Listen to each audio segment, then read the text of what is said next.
ఇప్పుడు ప్రతిపక్షంలో ఉండి ఎవరిని మాట్లాడనివ్వట్లేదు. అప్పుడు రేవంత్ రెడ్డి గారిని నిన్న వారు గంటలు మాట్లాడారు అధ్యక్ష. ఆ రోజుల్లో రేవంత్ రెడ్డి గారిని 5 నిమిషాలు కూడా మాట్లాడించేవారు కాదు. అంటే అసలు ఈ తెలంగాణ రాష్ట్రం అంటే ఎవరిది? 4 కోట్ల ప్రజల సంపద ఇది, ప్రజల గుండెకాయ ఈ అసెంబ్లీ. 4 కోట్ల మంది ప్రజల గుండె చప్పుడు వినిపించేటువంటి పవిత్రమైన దేవాలయం ఈ అసెంబ్లీ. మా గొంతును నొక్కే అధికారం వాళ్ళకి ఎవరిచ్చారని చెప్పి నేను మీ ద్వారా అడుగుతున్నాను అధ్యక్ష. మీరు ధర్మరాజు లాంటి వాళ్ళు. నేను మొదటి మీటింగ్లో చెప్పాను, ధర్మరాజుకైనా ఆగ్రహం రావాలి, అలాగని అజాత శత్రువే అలిగినాడు అన్నట్లుగా రావాలి. ఎందువల్లంటే ఇంత ప్రాధాన్యత కలిగినటువంటి గొప్ప బిల్లు ఇది. ఇప్పటికే ధరణి పేరుతో ఈ భూమాతను బంధించారు వీళ్ళు. తెలంగాణలో ఉన్నటువంటి రైతాంగాన్ని బంధించారు.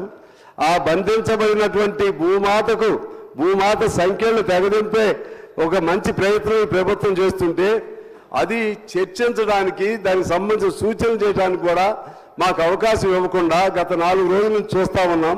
ఈ విధంగా వాళ్ళు చేస్తూ ఉంటే ఇక మీకు అనివార్యమైన పరిస్థితులు మీకు రావాల్సిన అవసరం ఉంది అధ్యక్ష. తప్పదు. మేము చేసినా, ఇంకొకరు చేసినా సరే ఏదో ఒక సందర్భంగా ఆ సహనానికి హద్దు ఉండాలి. మమ్మల్ని తీసి బయట వేయాల్సినటువంటి అవసరం ఉంది. ఇప్పటికే నేను ముందు అక్బర్ గారితో కూడా చెప్పాను. ఎందుకంటే స్పీకర్ గారికి చెబుదాం, ఎందుకంటే ఎంతసేపు ఇలా నడుపుతారు వీళ్ళు, ఎవరిని ఇలా వాల్యుబుల్ బిల్లు మీద చర్చ జరుగుతూ ఉంది, చాలా సూచనలు ఉన్నాయి, మాట్లాడనీయకుండా ఉన్నటువంటి వాళ్ళకి ఏదో దురుద్దేశం ఉంది, వాళ్ళని సస్పెండ్ చేయమనన్నా చెబుదామని చెప్పి నేను కూడా వారికి చెప్పాను అధ్యక్ష. అంటే ఇక్కడ ఒక ప్రధానమైనది నేనేమనుకున్నానంటే, ఇంతకుముందు ఒక రాంగ్ ఐడియాలో వాళ్ళు ఏదో ఊహించుకుంటే ఏదో జరిగిందేమో అనుకున్నా. కానీ ఇప్పుడు అలా కాదు, ఉద్దేశపూర్వకంగానే ధరణిని ప్రవేశపెట్టారని అర్థమవుతా ఉంది. ఉద్దేశపూర్వకంగానే ఆ ధరణిలో జరిగినటువంటి తప్పులు బయటకు రాకుండా చేయాలనే ఉద్దేశంతోనే ఇవాళ కావాలని ఈ తెలంగాణ అసెంబ్లీ సమావేశాలని జరగనీయకుండా వాళ్ళు కుట్ర పని చేస్తున్నారని చెప్పి నాకు ఇవాళ స్పష్టంగా అర్థమవుతుంది అధ్యక్ష. అందువలన వాళ్ళకి ఏదైనా బాధ ఉంటే వాళ్ళపైన కేసు పెడితే, కేసు నీ ఒక్కడి మీద పెట్టారా ఈ దేశంలో? నీ ఒక్కడి మీద రండి కేసు పెట్టింది. కేసులు అనేక మంది మీద పెడుతున్నారు కదా. రాహుల్ గాంధీ గారి మీద పెట్టారు, అందరి మీద పెట్టారు, రేవంత్ గారి మీద పెట్టారు, మా స్థాయిలో మా మీద పెట్టారు. మేము ఎప్పుడు ఇట్లా చేయలేదే. మీ మీద కేసు ఉంటే మీ నాన్నగారు నిరాహార దీక్ష చేశారు కదా, అక్కడ నిరాహార దీక్ష చేయరాదండి. గాంధీ బొమ్మ దగ్గర సానుభూతి అన్న వస్తుంది. 10 రోజులు చేయండి, వారం చేయండి, మీకు చేతనైన రోజులు చేయండి, నా మీద అన్యాయం పెట్టారని చేయండి. ఇక్కడ మా గొంతును నొక్కే హక్కు మీకెవరిచ్చారు? మీ మీద కేసు పెడితే మమ్మల్ని అందరినీ మాట్లాడనీయకుండా చేసే హక్కు మీకెవరిచ్చారు?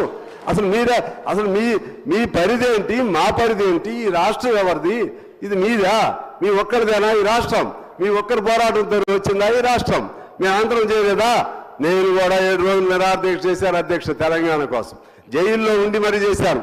600 కిలోమీటర్లు పాదయాత్ర చేశాను.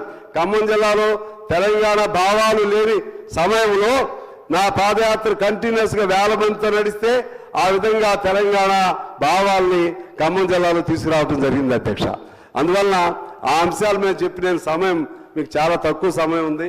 ఇప్పుడే నాకు మన శ్రీధర్ బాబు గారు కబురు కూడా చేశారు. నేను జస్ట్ ఐ రీడ్ అవుట్ అధ్యక్ష, మీ సమయాన్ని దృష్టిలో పెట్టుకుని. ఏది ఏమైనా సరే ఇటువంటి ఒక దుర్మార్గపూరితమైనటువంటి ఇంతకుముందు శ్రీనివాస్ రెడ్డి గారు చెప్పారు. నిజంగా ఆయన ఎప్పుడు మాట్లాడినటువంటి భాష వాడు. ఇవాళ దందాయిజం, రౌడీయిజం, దురాగతం ఏం పద్ధతులు అధ్యక్ష? ఇది పెద్ద లేదు, చిన్న లేదు. బీజేపీ వారు రాసుకుని పెట్టుకుని కాగితాలు ఉన్నాయి ఇక్కడ, ఇది నోట్స్ తయారు చేద్దాం నాగేశ్వర రెడ్డి గారు. ఆ కాగితాలు కూడా చించి పారేస్తున్నారు అధ్యక్ష. నా కాగితాలు కూడా చించేస్తారని నేను తెచ్చి ఇటు పక్క కూర్చున్నాను అధ్యక్ష. అంటే ఏమి తెలవదా? ఆవేశం వస్తే ఏం తెలవదా? మీ ఇష్టం వచ్చినట్టు చేస్తారా?